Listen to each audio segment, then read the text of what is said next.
Hello and welcome to Thor-is-testing. We are testing Scandinavian knives today. Actually, I promised you I would test a Maritini knife, but I forgot it at home. So luckily I have another knife. The weather up here is, well, it's summer, but you can't really feel it on the temperature yet, but that's how it is in Scandinavia and the weather up there. And yes, I did get a sunburn on my nose last weekend, where it did actually was very warm. But today I have the fortune of testing this piece of a knife. This is the Terävä, and it's the Terävä Skrama. It is a beast of a knife, and it is, well, I'm speechless actually. This is a great knife. This has been so fun to work with and have. The Skrama word is actually from the Saxon word of skamasha. I don't know if it's pronounced right, but it actually means short sword. And the Terävä boys has developed this knife on the background of the ordinary or traditional Finnish leoku. It's probably not pronounced right either, but this is these Finnish or Norwegian large knives, and it is used both as a weapon and as a tool. This is what the leoku and chakma means. So this is a great knife. It has a length of 430 millimeters or 43 centimeters, and the blade is 24 centimeters. An excellent blade. The thickness of the blade is 4.2 millimeters, and the weight of this beast is 425 grams. It's like half a pound, half a kilo a pound. Let's see. The steel of this is carbon steel, so when you use it, be sure to take care of it afterwards, especially if it's moist or damp outside. And it is a steel called 80 CRV2, and it's hardened to 59. It has a Scandinavian grind, as you can see, but the edge down here is kind of fun, but I'm not sure that you will be able to see this, but it actually has two different angles on the small edge. From here and out, it has a 35 degree angle, and in here, and this 5 centimeter, it has a 25. And this means that you are able to cut and carve because it's sharper, and here out here you're able to chop more easily. As you can see, it has a great big large handle here, actually a almost two piece handle, so you can have it here if you need to do the carving, and you can hold out here if you chop. It is full tang, what else can I say about it? Oh yeah, the shape of it's actually called a sheepfoot shape. I don't know how the sheepfoot comes in, but this is what the shape of this is called. There is a hold out here. And what is that for? It's not for anything. This is typical Terävä, guys. This is for production. They use it in production line, so it's not for anything. I guess it's for making the blade. I don't know what they use it for, but it actually only is a production line. And like they say in Terävä, they are no bullshit knives. So if they need a hole, they make a hole. And that's how that is. We have a great leather sheet here for it. It is hanging nicely at the hip. You can see here it clicks well in, and you have a one-hand drawer with a little button here for your thumb. I love these one-hand drawers. And you have an extra safety here. It hangs nicely on your hip, and it's leather with an inner sheet of plastic. The plastic inside. So that is the Terävä Skrama. Wonderful knife, and why don't we just take it for a spin and see how it does. Let's take this Skrama a test here. Let's try some batoning first. And actually, well, I've been trying this because I made my Bushcraft project. I've made a lot of batoning here, but as you can imagine, this knife will go through the most of it. And we have a piece of very dry birch, piece of pine here, and these are terrible to get through because when they're dry, it's very hard, as you can see here. But as you also could see, that it had no problem. Let's take a piece of birch here, and that just plows through. And if you can see it, you can make both large and small cuts. Here is a piece of hardwood, I think it's elm, and it has no problem. Oh, see how beautiful that's inside. Well, as you can see, it has no problem at making even the smallest batoning. So let's see how it does at some chopping. I have a piece of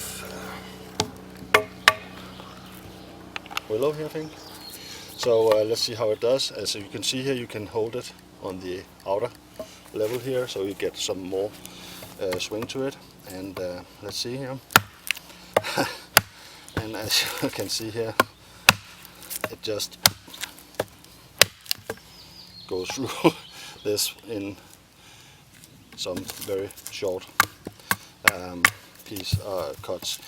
I've been working with this knife, as I told you, on my Bushcraft project, and I can tell you that it is also very effective as a chopper like this.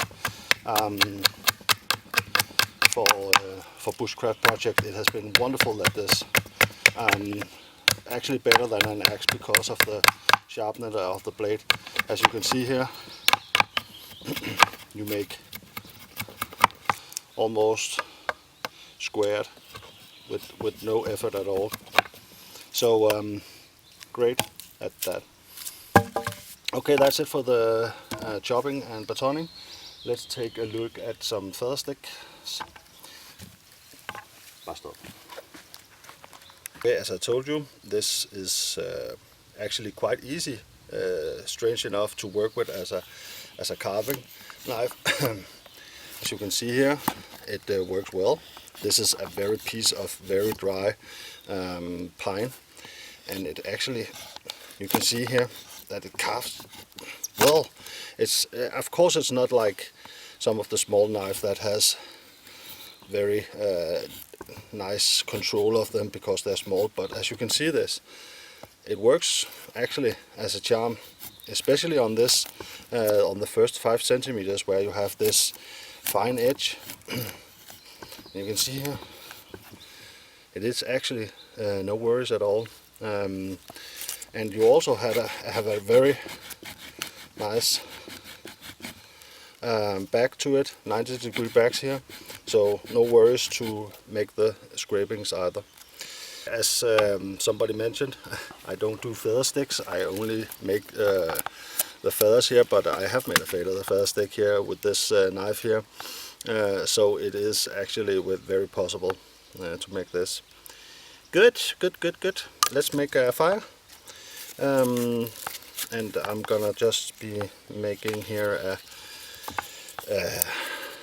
a finish. No, well, it's a finish knife, so why not finish fire stick here. Let's see if we can make some of the small scrapings here. And I have got myself a new firesteel that I want to try out. This is new. I don't know if it's a new company. It's new for me. It's called a Fireflash from Wildo, and it has a nice size to it. Let's see how it does at making fire. See here.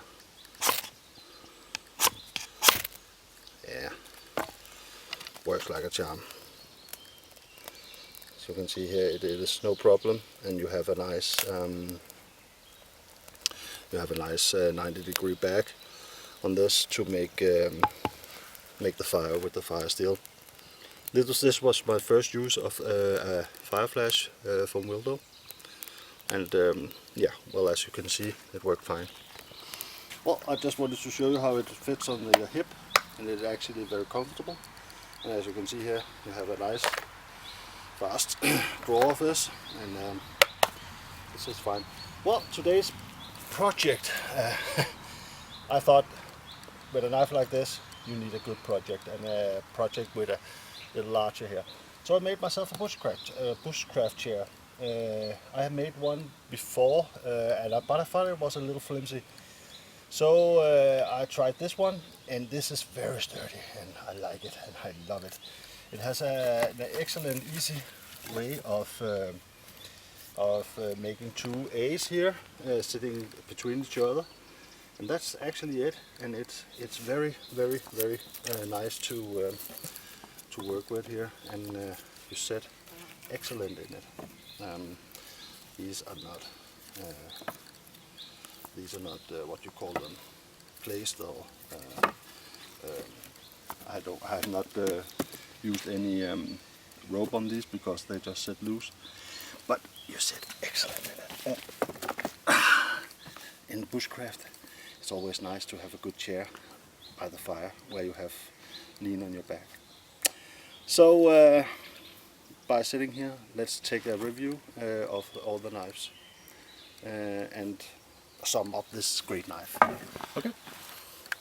Okay, for summing up on this Terävä Skrama. This is meant for the Terävä guys, and there are no bullshit knives, as to be both a well, chopper and a knife, and it works great. I really love it. I love the first one, the 140 that I tried, and I love this one. They make excellent knife, and they make just usable knives. This has been working great for me, my Bushcraft project. It is large to have go around with all new on camp, but it's not bad either. It's just lovely. You really feel like you are in the wilderness when you walk around with this beast of a knife. The price of this is, well, you can get it in different ways and different sheets and so on, but this version is about 92 euros. I guess around 700 crowns, and it's a great price for a knife like this.